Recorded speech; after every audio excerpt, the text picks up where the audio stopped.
یہ 300 سال، میں یہ باتیں اس لیے کہہ رہا ہوں کہ میں سمجھ رہا ہوں کہ ہمارے مخاطب جو سننے والے ہیں وہ نئی جنریشن کے خاص طور پر بچے ہیں، نوجوان ہیں، وہ چاہتے ہیں کہ اس مسئلے سے کو سمجھیں اور اس نزاع سے نکلیں.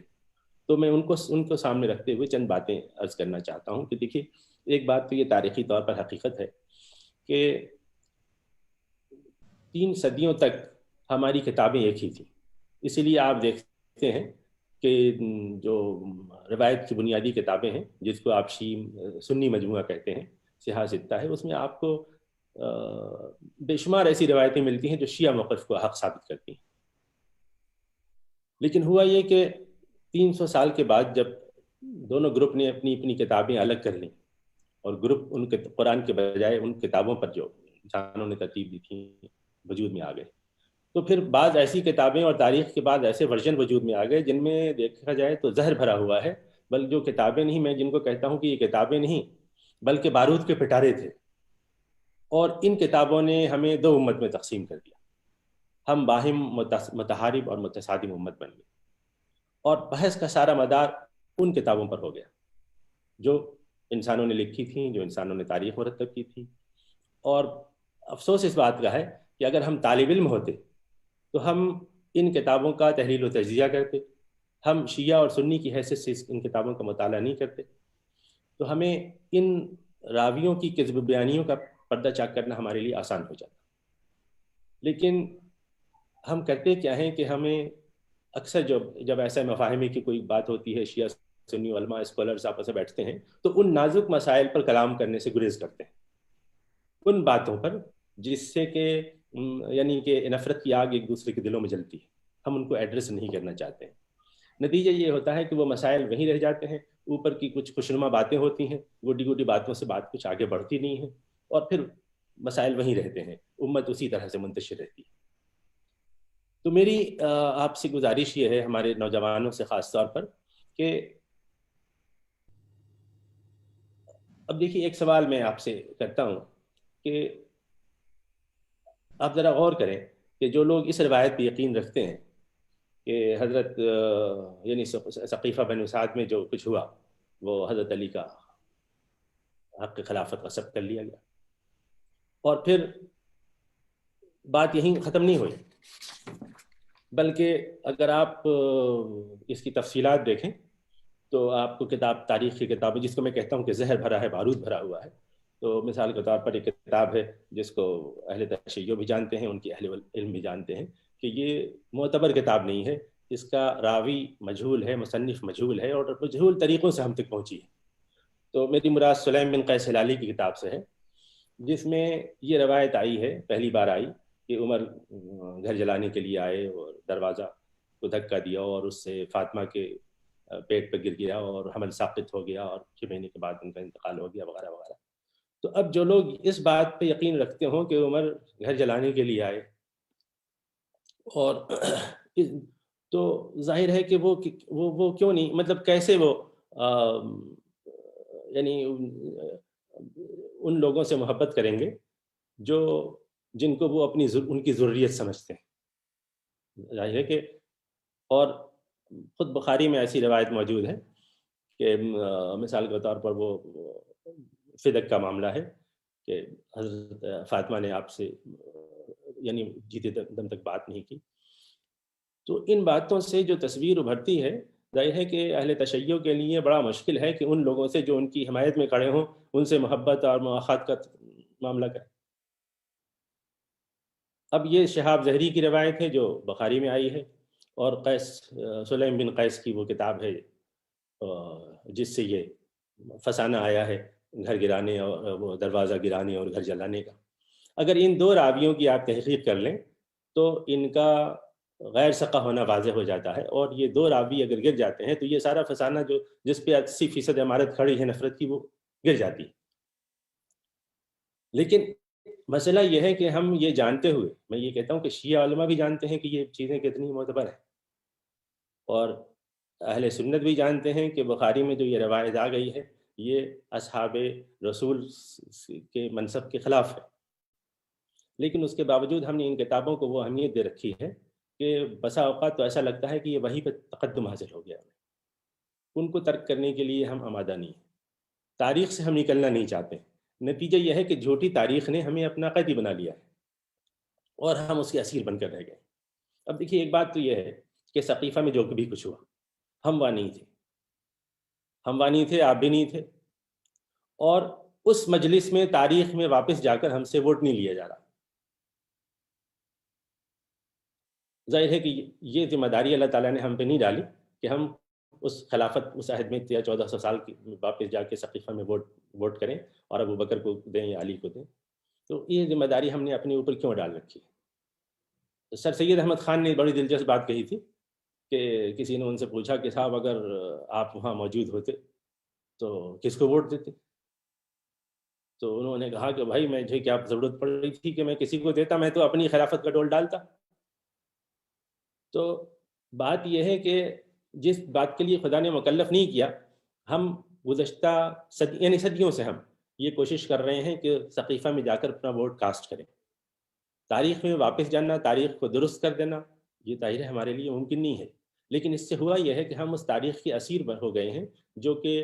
جھوٹی تاریخ ہے، جس کی تنقید کر سکتے ہیں، اور جس کے محاکمے کے بعد یہ پتہ چلتا ہے کہ نہیں، یہ اصحاب رسول کی سچی تصویر پیش نہیں کرتی۔ اب سارا قصہ یہ ہے کہ اگر خلافت کا حق پہلی نسل کے مسلمانوں نے غصب کر لیا، چلیے بھائی مان لی بات، اتنی بھی مان لی اگر، تو آج اپنے آپ کو ابو بکر اور عمر اور عثمان کی ضروریت بتانے والے کتنے لوگ ہیں اس امت میں؟ ہر شخص تو اپنا سلسلہ علی سے جوڑتا۔ آپ دیکھیں تو پوری امت جس کو ہم اہل سنت کہتے ہیں، یہ تو علی والی سنت، علی والی امت ہے، یہ علی والے لوگ ہیں۔ تو اب تو سارے سلسلے علی تک پہنچتے ہیں، تصوف کے بھی وہیں سے پہنچتے ہیں، اور جو سادات کا سلسلہ ہے جو اپنی فضیلت ثابت کرتا ہے کسی سبب، یہ سب علی سے ہی اپنا رشتہ ناتا جوڑتے ہیں۔ اور پنجتن کی فضیلت اہل سنت بھی اس کے قائل ہو گئے ہیں، تسبیح فاطمہ اہل سنت پڑھتے ہیں۔ اہل سنت کی مجلسوں میں آپ خطبہ جمعہ سنیں تو سیدہ شباب اہل الجنہ کی روایت گونجتی ہے، سیدہ نساء فاطمہ کی روایت وہاں آپ کو سننے کو ملے گی، اس کے بغیر ان کا خطبہ مکمل نہیں ہوتا۔ تو واقعہ یہ ہے کہ ایسی کوئی سنیت آج وجود نہیں رکھتی جس میں شیعت داخل نہ ہو گئی ہو، اور علی کا پہلا نمبر ظاہر ہے، نمبر جو ہے وہ آپ قوالیوں میں سنتے ہیں۔ تو ہوا یہ کہ یہ جو اسماعیلی دائیوں کا ایک گروپ آیا، دیکھیے یہ پوری سیاسی ایک بیک گراؤنڈ ہے اس کا، اسماعیلی دائیوں کا ایک گروپ آیا یہاں، اور آپ جانتے ہیں کہ جب ملتان ولایت تھی اور وہاں یہ سب چیزیں تاریخ سے ثابت ہیں کہ یہ معین الدین چشتی وہاں 6 مہینے جا کے رہتے تھے، اور ان کا تعلق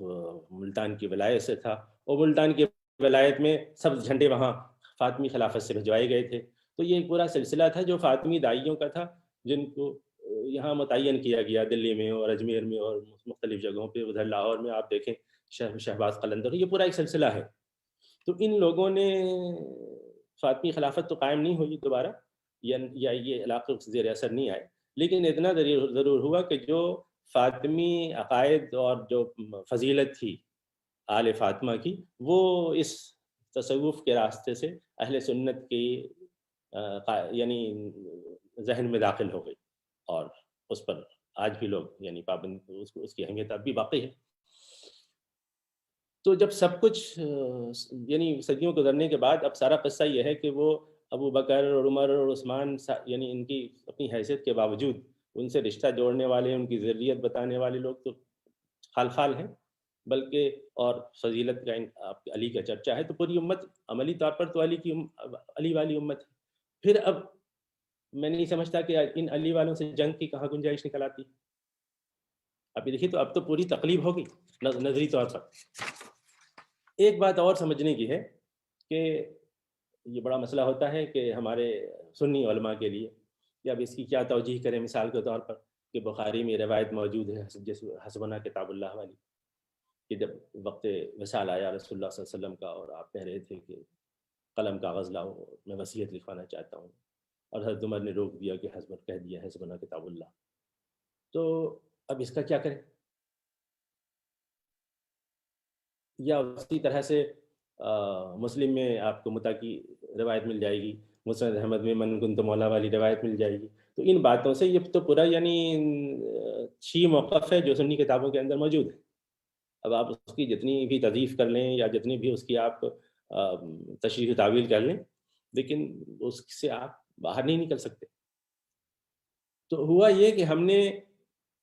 یعنی 300 سال تک جو امت متحد تھی، اس کے بعد کتابیں بن گئیں، اور ان کتابوں میں سے کچھ ہم نے اپنی کتابیں سمجھی، کچھ کتابیں وہ تھیں جن کو انہوں نے اپنی روایت کی کتابیں قرار دیا، اور پھر دین کے دو مختلف قالب وجود میں آ گئے. پھر اس پر ہی بس نہیں ہوا، بلکہ پھر ہم نے انسٹیٹیوشنز بنا ڈالے. یعنی دیکھیے وہ چیزیں بنی جو دین کا حصہ نہیں تھیں، لیکن تاریخ میں وہ وجود میں آئی. مثال کے طور پر ہم نے محرم کا ایک انسٹیٹیوشن بنایا، ماتم کا، اور اس میں پھر فضائل و مناقب بیان ہوئے، اور اس میں مصائب بیان ہوئے، اور اس میں پھر علی کے دشمنوں پر تبرہ کرنے کی گنجائش نکل آئی، اور اس کو جزو ایمان سمجھا گیا. اور یہ بھی جزو ایمان بن گیا کہ جو یعنی حسین کے غم میں آنکھیں روئیں تو ظاہر ہے کہ وہ بھی جنت کی طرف لے جاتی ہیں. تو یعنی رونا خود ایک عبادت بن گیا. اس کے مقابلے میں پھر سنیوں نے اپنا ایک انسٹیٹیوشن بنایا، وہ ہے عظمت صحابہ کا انسٹیٹیوشن. اب ادھر جلسے ادھر علی کی فضیلت کے ہوں تو پھر ادھر صحابہ کی عظمت کے جلسے سنیوں نے بنا ڈالے. اس تاریخ میں جو انسٹیٹیوشنز بن گئے، جس کی کوئی واقعہ یہ ہے کہ سند نہیں، نہ دین میں سند ہے نہ تاریخ میں سند ہے. اور میں نے ایک کتاب کچھ دنوں پہلے مرتب کی تھی، اور ایک اس کو کہانی کے انداز میں لکھنے کی کوشش کی تھی. کہانی کا سفر نامہ ہے. اس میں دیکھیے ایک چیز میں چاہتا ہوں کہ اس میں سے ایک پیراگراف آپ کے سامنے رکھوں. وہ یہ ہے کہ جس محرم کا یا جن باتوں کو آپ نے انسٹیٹیوشنلائز کر دیا ہے، اس کا قصہ یہ ہے کہ اس کے بارے میں یہ بھی نہیں کہہ سکتے کہ شہادت حسین کا واقعہ کب، کس سال، کس مہینہ اور کہاں پیش آیا. کوئی کہتا ہے کربلا میں، کوئی نینوا کی نشاندہی کرتا ہے، کوئی محرم کا مہینہ بتاتا ہے تو کوئی سفر کا.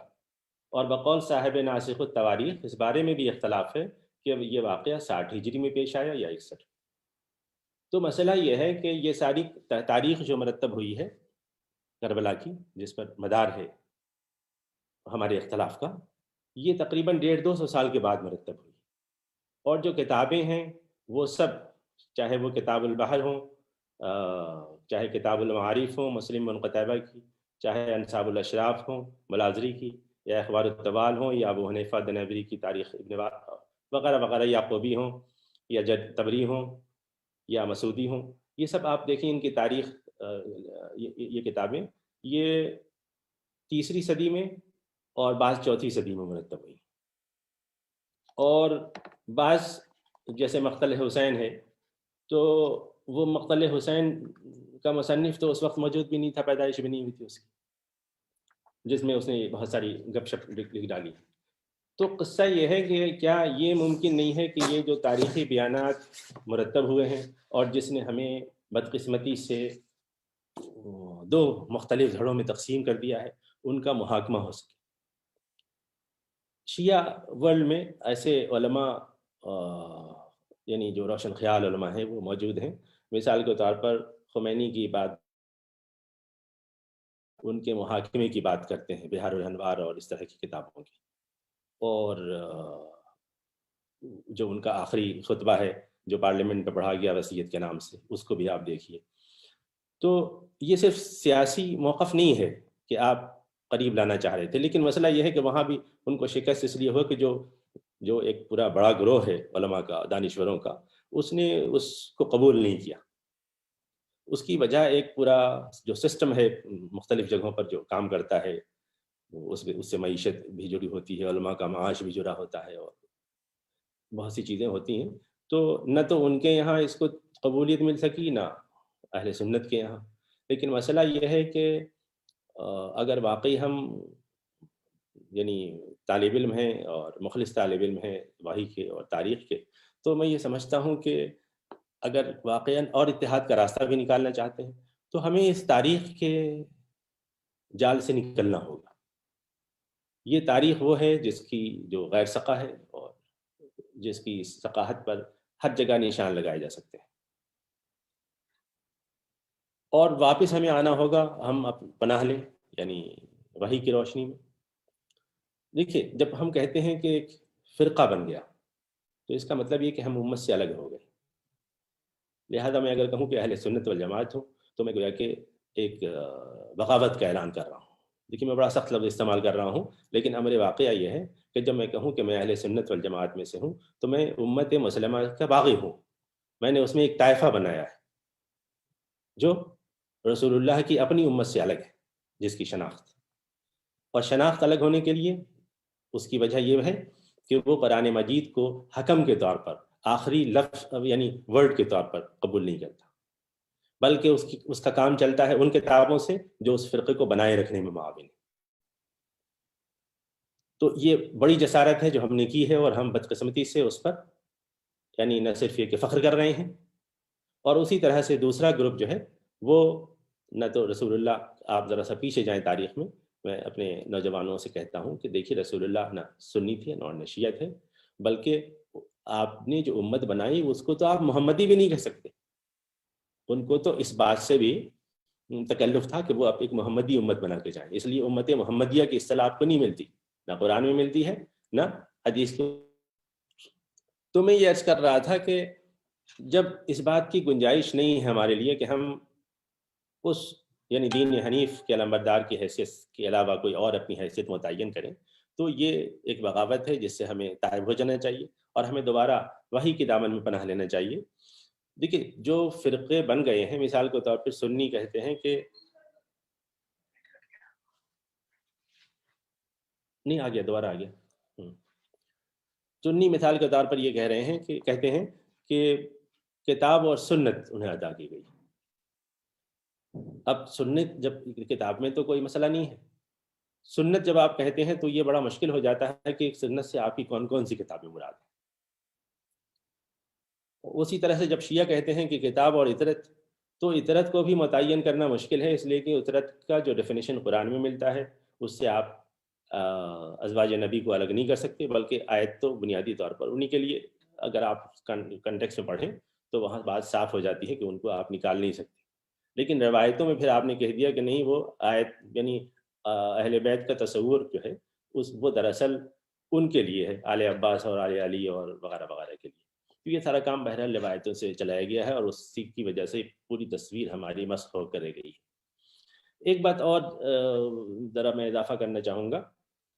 کہ اس پورے پروسیس میں ہوا یہ کہ جو امت اپنے یعنی اپنے منشور کے لیے جو کام اس کو اسائن کیا گیا تھا اس سے کسی حد تک منحرف ہو گئی. اور اب اگر ہماری خواہش ہے کہ دوبارہ اس خیمے کو ہم منظم کریں اور اس یعنی یہ امت پھر امت دعوت بن جائے اور دنیا کی قیادت اس کے ہاتھ میں آئے، تو اس کے لیے پہلے تو اس کو یہ کرنا ہوگا کہ وہ اپنی صفوں کو منظم کرے اور ان جھگڑوں سے نکلے اور ان شناخت سے نکلے جو اللہ تعالیٰ نے اسے عطا نہیں کی تھی. یہ بہت بڑا چیلنج ہے میرے خیال میں سمجھتا ہوں کہ بہت بڑا مطالبہ ہے، لیکن خدا کا یہی تو مطالبہ ہے کہ بار بار ہم سے یہ کہا جاتا ہے کہ ہم اس بچھڑے کو قربان کریں. یہ جو سورہ بقرہ میں اہل یہود سے پورا مطالبہ ہے کہ صاحب وہ خدا چاہتا ہے کہ وہ بچڑا وہی ہے کہ جو ہم نے بچڑا بنا رکھا ہے اپنی خواہشات کا اور اپنے جو خیالات کا، اور جو ہم امانی ہیں اس کے ہم اسیر ہو گئے ہیں. تو اب جس تاریخ کے جس مرحلے میں ہم پہنچے ہیں، میں سمجھتا ہوں کہ اس کے علاوہ ہمارے لیے کوئی دوسرا راستہ بچتا نہیں ہے. ایک عہد تھا جب لوگوں کی کتابیں، فرقوں کی کتابیں ایک دوسرے فرقوں کو دستیاب نہیں تھی. مثال کے طور پر میں اپنی طالب علمی کے زمانے میں اسماعیلی فرقے کی کتابیں عام طور پر آسانی سے دستیاب نہیں ہوتی تھی، لیکن اب تو اسماعیلی کیا، آپ دیکھیں کہ سارے وہ فرقے جو چھوٹے فرقے ہیں جو اپنی کتابیں چھپاتے رہے ہیں، اب سب چیزیں انٹرنیٹ پہ موجود ہیں.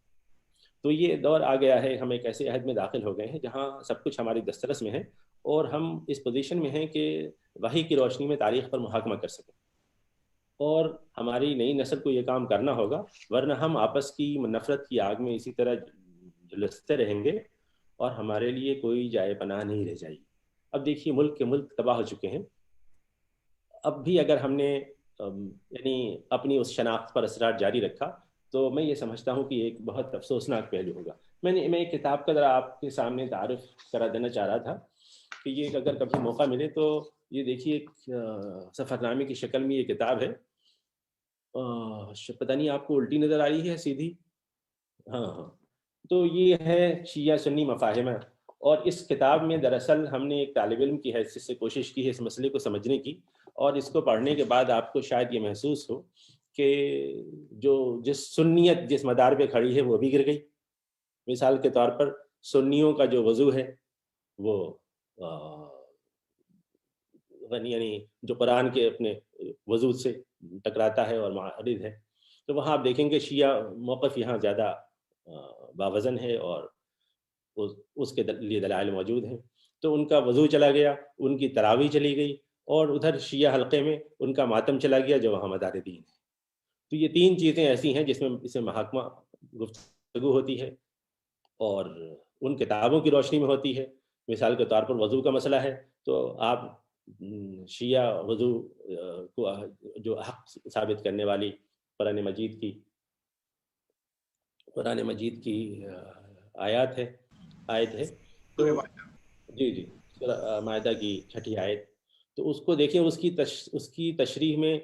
3 روایت کی سنی کتابیں ابن ماجہ اور ابو داؤد اور نسائی میں اس کی تعبیر ملتی ہے کہ جو طریقہ اہل یعنی تشیع میں رائج ہے وہی حق ہے۔ تو اگر کوئی میرے پاس کچھ دنوں پہلے ایک صاحب آئے جنہوں نے ریٹائرمنٹ کے بعد دین کا مطالعہ کرنا شروع کیا، اور انہوں نے کہا کہ صاحب مجھے پریشانی ہے اور میں ذرا سمجھنا چاہ رہا ہوں کہ وہ پھر چلا گیا شاید کوئی، اچھا ٹائم وقت شاید ختم ہو گیا ہے یا 1-2 منٹ باقی ہے؟ لے لیں آپ 1-2 منٹ۔ ہاں 2 منٹ میں ختم ہی کر رہا ہوں، میں تو خاتم پہ آ گیا۔ تو انہوں نے یہ بات کہی کہ بھائی میں چاہ رہا ہوں کہ ذرا سا اس آیت کو پڑھ دیجئے اور اس کا ترجمہ کر دیجیے۔ تو میں نے کہا دیکھیے، یہاں دو غسل کی بات ہو رہی ہے کہ 2 چیز دھوئیں اور 2 چیز پہ مسح کریں، یہ سیدھی سی بات ہے، قرآن میں تو یہ لکھا ہے۔ کہنے لگے کہ تو پھر اس کا کیا کریں گے جو ہم لوگ وضو کرتے ہیں؟ تو میں نے کہا کہ بھائی اس کا آپ جو کریں، لیکن جو آپ نے ترجمہ کہا تھا، لیکن انہوں نے کہا کہ جب میں نے ساری ترجمے تلاش کیے، یعنی انگریزی کی اور اردو کے، تو انہوں نے ترجمے میں ہی پیروں کو دھونے کا لکھ رکھا ہے۔ تو میں نے کہا دیکھیے، ان کا مفہوم یہ ہوتا ہے کہ یہ قرآن کا ترجمہ نہیں کر رہے ہیں، بلکہ وہ لکھ دیتے ہیں کہ میننگ آف دا قرآن۔ انہوں نے قرآن پڑھ کے جو سمجھا ہے اور ان آثار کی اور روایتوں کی روشنی میں اس کا ترجمہ کر رہے ہیں۔ تو دراصل ترجمے نے پھر یہ مسئلہ پیدا کر رکھا ہے۔ تو مسئلہ یہ ہے کہ جو چیز سمجھ میں آئے وحی کی روشنی میں، ہمارا یہی چیلنج ہے، اور میں سمجھتا ہوں کہ اسی ہمت کی ضرورت ہے کہ جو چیز آپ کو حق سمجھ میں آئے اس کو قبول کر لیں، اور جو چیز سمجھ میں آئے کہ کمزور ہے، چاہے ہمارے ہی فرقے کی ہو، چاہے ہمارے ہی گھر کی ہو اور ہمارے ہی یعنی مسلک کی بات ہو، اگر وہ کمزور ہے تو اس کو ترک کر دیجیے۔ تو میں یہ سمجھتا ہوں کہ ہمارا سنی ہونا، آخری بات میں یہی کہوں گا کہ ہمارا سنی ہونا اور ہمارا شیعہ ہونا دونوں، میں سمجھتا ہوں دین مبین میں ایک بڑی بغاوت ہے اور بڑی جسارت ہے جو ہم نے کی ہے اور صدیوں سے کر رہے ہیں، اور بڑے بڑے علماء جو ہیں اس کو انہوں نے انگیز کر رکھا ہے۔ یہ افسوس کی بات ہے، وقت آ گیا ہے کہ اس بغاوت سے ہم تائب ہو جائیں اور اس خیمے میں واپس چلے جائیں جو محمد رسول اللہ کا خیمہ ہے، جو اصل آئیڈینٹی ہے اور پہلی صدی کا دین ہے، جو عہد رسول کا دین ہے، جب یہ یعنی جو شناخت وجود میں نہیں آئی تھی، جو تقسیم وجود میں نہیں آئی تھی۔ میں سمجھتا ہوں کہ اس کے علاوہ کوئی اور دوسرا راستہ نہیں ہے جب یہ امت پھر سے اپنے پیروں پہ کھڑی ہو اور پھر سے وہ نتائج پیدا ہونے لگے۔ میں سمجھتا ہوں کہ ہماری نسل کے مقابلے میں ہماری جو نئی نسل ہے وہ زیادہ اس پوزیشن میں ہے کہ وہ یہ جرأت مندانہ فیصلہ کر سکے، اس لیے کہ ہم نے ابھی حال میں دیکھا اس سال کے شروع میں کہ جب سی اے اور این آر سی کے موقع پر ہماری نسل کی اور ہماری بزرگوں نے اب یعنی سجدریز ہو گئے موجودہ نظام کے آگے، تو اس وقت ہماری اس نئی نسل نے راستہ دکھایا، اور جب انہوں نے ہمت دکھائی تو پھر ایک نیا راستہ نکل گیا۔ تو میں سمجھتا ہوں کہ ایسی ہی ہمت کی ضرورت ہے، اور اللہ تعالیٰ کا وعدہ ہے کہ جب آپ اس راستے میں بڑھیں گے تو اللہ تعالیٰ